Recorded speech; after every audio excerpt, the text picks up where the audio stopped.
Effective communication always play a paramount role in maintaining a relationship.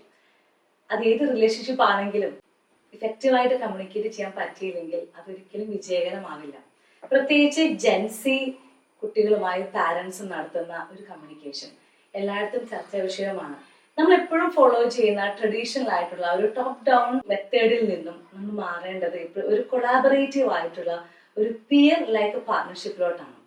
അങ്ങനെ ഒരു effective communication ഉണ്ടെങ്കിൽ മാത്രമേ ഈ നേരെ ചർച്ച ചെയ്യപ്പെടുന്ന ഈ ഒരു ജെൻസി പാരൻസ് റിലേഷൻഷിപ്പ് എപ്പോഴും ഫ്രൂട്ട്ഫുൾ ആയിട്ട് മുന്നോട്ട് പോകാൻ സാധിക്കുകയുള്ളൂ. Build trust and strong relationship. Gen Z കുട്ടികളുമായിട്ട് പാരൻസ് ചെയ്യേണ്ട ഏറ്റവും ഫസ്റ്റ് ചെയ്യേണ്ട ഒരു കാര്യം ഇതാണ്.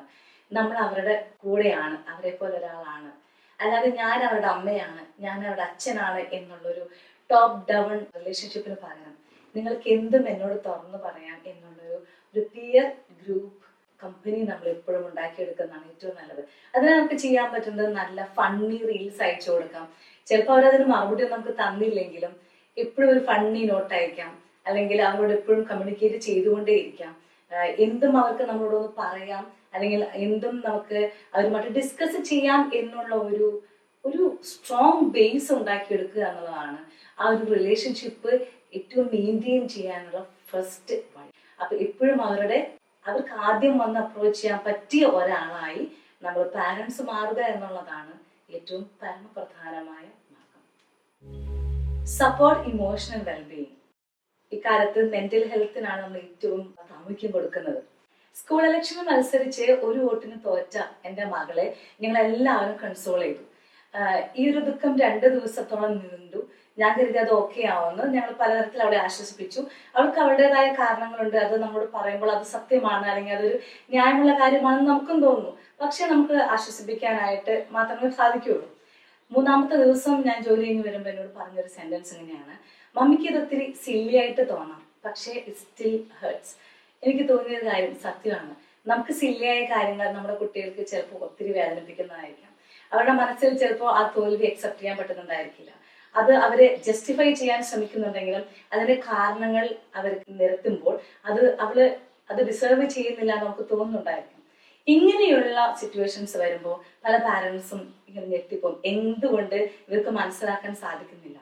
ഈ സമയത്ത് നമ്മൾ ചെയ്യേണ്ടത് സൈലന്റ് ആയിട്ട് അവരെ കൂടെ ആയിരിക്കുക. അതൊരു ടീനേജ് ഡ്രാമയാണ്, അല്ലെങ്കിൽ നിനക്കിത് എത്ര പ്രാവശ്യം പറഞ്ഞാലും മനസ്സിലാവില്ലല്ലോ, ഇതൊരു ചെറിയൊരു തോൽവിയല്ലേ എന്നൊക്കെ പറഞ്ഞുകൊണ്ട് നമ്മളെ അവരുടെ വൾണറബിലിറ്റി ഒത്തിരി ഫ്യൂവൽ ചെയ്യാതെ അത് കുറച്ച് സമയം ചിലപ്പോൾ അവർക്ക് നമ്മളെ വേണ്ടി വരും. ആ സമയത്ത് ചിലപ്പോൾ ഒരു ഹഗ് ആയിരിക്കാം, അല്ലെങ്കിൽ ഒരു തോളത്തൊരു തട്ടലായിരിക്കാം. They need that. അങ്ങനെ ഒരു ഇമോഷണൽ വെൽബീയിങ് കുട്ടികളിൽ ഉണ്ടാക്കിയെടുക്കാനായിട്ട് പാരൻസ് ഒത്തിരി ശ്രദ്ധിക്കണം. ചെറിയ തോൽവികളായാലും വലിയ തോൽവികളാണെങ്കിലും അതിന്റെ ആഴത്തിൽ വ്യത്യാസമുണ്ട്. പക്ഷെ നമ്മൾ അവർക്ക് കൊടുക്കേണ്ട ആ ഒരു സപ്പോർട്ട് അതെപ്പോഴും അത് സ്ട്രോങ് ആയി തന്നെ മുന്നോട്ട് കൊണ്ട് പോവുകയാണെങ്കിൽ അങ്ങനെയുള്ള കുട്ടികൾ ഭാവിയിലും നല്ല മെന്റൽ ഹെൽത്ത് ഉള്ളവരായിട്ട് മാറാനുള്ള സാധ്യതയുണ്ട്. നമ്മുടെ പാരൻസ് എപ്പോഴും അവരുടെ ഇമോഷൻസിനോട് കൂടെയാണ് എന്നുള്ളൊരു വിശ്വാസം അവരിലുണ്ടെങ്കിൽ ഈ കുട്ടികൾ നാളത്തെ വാഗ്ദാനങ്ങൾ തന്നെയാണ്. Guides responsible technology use. ഇന്നത്തെ ഈ ഒരു സോഷ്യൽ മീഡിയ ലോകത്ത് കുട്ടികൾ എങ്ങനെയാണ് അവരുടെ പ്രൈവസിയും ക്രെഡിബിലിറ്റിയും മെയിൻറ്റെയിൻ ചെയ്യേണ്ടത്, എത്രത്തോളമാണ് അവർ ഒരു സോഷ്യൽ മീഡിയയെ ഡിപ്പെൻഡ് ചെയ്യേണ്ടത് എന്നൊക്കെ ഒരു വ്യക്തമായൊരു ലിറ്ററസി പാരൻസ് കുട്ടികൾക്ക് കൊടുക്കണം. പ്രത്യേകിച്ച് ഇപ്പോൾ മോഡലിംഗ് രംഗത്തൊക്കെ വർക്ക് ചെയ്യുന്ന കുട്ടികൾ ഏറ്റവും അധികം നേരിടുന്ന പ്രശ്നങ്ങൾ, അവരിടുന്ന ഫോട്ടോസിന് കിട്ടുന്ന കമന്റുകൾ പല കുട്ടികളെയും ഇമോഷണൽ വിധത്തിൽ തകർക്കുന്നുണ്ട്. അപ്പൊ ഈ പാരൻസ് കുട്ടികളെ പഠിപ്പിക്കേണ്ടത് ആ ഒരു സിറ്റുവേഷനെ എങ്ങനെ ഡീൽ ചെയ്യണം. ഇതൊരു വലിയൊരു വെർച്വൽ വേൾഡ് ആണ്. അപ്പൊ അത് ഏറ്റവും റെസ്പോൺസിബിൾ ആയി എങ്ങനെയാണ് ഇതുപോലെയുള്ള മീഡിയകൾ ഡീൽ ചെയ്യേണ്ടത് എന്നുള്ളത് ഒരു വ്യക്തമായ ഒരു കമ്മ്യൂണിക്കേഷനിലൂടെ പാരൻസ് കുട്ടികളെ പറഞ്ഞു കൊടുക്കുന്നത് നന്നായിരിക്കും. Develops confidence and communication skill. ഡോക്ടേഴ്സായ ദമ്പതികൾ അവരുടെ വീടിന് മുന്നിൽ ഒരു നെയിം പ്ലേറ്റ് വെക്കുകയാണ്. ആ നെയിം പ്ലേറ്റ് എല്ലാം റെഡിയായി ഇവരത് ഫിക്സ് ചെയ്ത് കഴിഞ്ഞപ്പോൾ ആ വീട്ടിൽ KG പഠിക്കുന്ന മിമി എന്ന് പറഞ്ഞൊരു കുട്ടി ഉണ്ടായിരുന്നു. ഈ കുട്ടി വന്ന് ഈ ബോർഡ് വായിച്ചിട്ട് പറഞ്ഞു, എന്താ എന്റെ പേര് അതിനകത്ത് ഇല്ലാത്തത്, ഞാൻ എന്താ ആ വീട്ടിലല്ലേ താമസിക്കുന്നത്. സാധാരണ ഒരു പാരന്റ് ആണെങ്കിൽ പറയും, എന്തായാലും ഞാൻ പൈസ കൊടുത്ത് ഇത്ര വലിയൊരു ബോർഡ് ഉണ്ടാക്കി, ഇനി നിന്റെ പേര് വെക്കാൻ ഞാൻ ഉദ്ദേശിക്കുന്നില്ല. പക്ഷെ ആ പാരന്റ്സ് അങ്ങനെയല്ല ചെയ്തത്. അവര് ഈ കുട്ടിയുടെ പേര് അതിനകത്ത് എഴുതി ചേർത്തു. ഇതായിരുന്നു ആ പേര്, പ്രിയങ്ക മിനി ചോപ്ര KGB എന്നും കൂടി അവർ എഴുതി ചേർത്തു. ഒന്ന് ആലോചിച്ച് നോക്കണം. ഇന്ന് ആ പ്രിയങ്ക ചോപ്ര എന്ന വ്യക്തി ഒരു ഗ്ലോബൽ ഐക്കണാണ്. അങ്ങനെയുള്ള ഒരു പാരന്റിൽ നിന്നാണ് ആ കുട്ടി അല്ലെങ്കിൽ ആ വ്യക്തി ഇന്ന് അറിയപ്പെടുന്ന, ലോകം അറിയപ്പെടുന്ന ഒരു ഓൺട്രപ്രണർ ആയത്, ഒരു ആക്ട്രസ് ആയത്. ഇങ്ങനെയായിരിക്കണം നമ്മൾ നമ്മുടെ മക്കൾക്ക് കൊടുക്കേണ്ട കോൺഫിഡൻസ്. എവിടെയാണെങ്കിലും വ്യക്തമായി കാര്യങ്ങൾ ചോദിക്കാനും പറയാനുമുള്ള ഒരു ധൈര്യം നമ്മൾ എവിടെ നിന്നാണ് കൊടുക്കുന്നത്? നമ്മുടെ പാരൻസിൽ നിന്നാണ്. പാരൻസ് അവരെ അക്സെപ്റ്റ് ചെയ്യുമ്പോഴാണ് അവർക്ക് പറയാനുള്ള ഒരു പ്ലാറ്റ്ഫോം ഉണ്ടാകുന്നത്, അവർ പറയുന്നത് കേൾക്കാൻ നമുക്ക് സാധിക്കുന്നത്.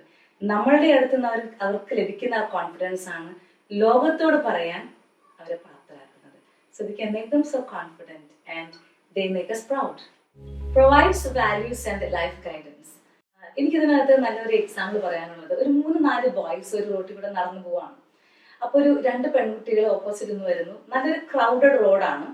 ഇവർ നടന്നു വരുമ്പം ഈ ഗ്രൂപ്പിൽ പോകുന്ന ഈ ആൺകുട്ടികൾ ഇങ്ങനെ നേരെയാണ് നടന്നു പോകുന്നത്. അപ്പൊ ഈ പെൺകുട്ടികൾക്ക് ക്രോസ് ചെയ്യണമെങ്കിൽ ഈ ആൺകുട്ടികളൊന്ന് മാറി കൊടുക്കണം.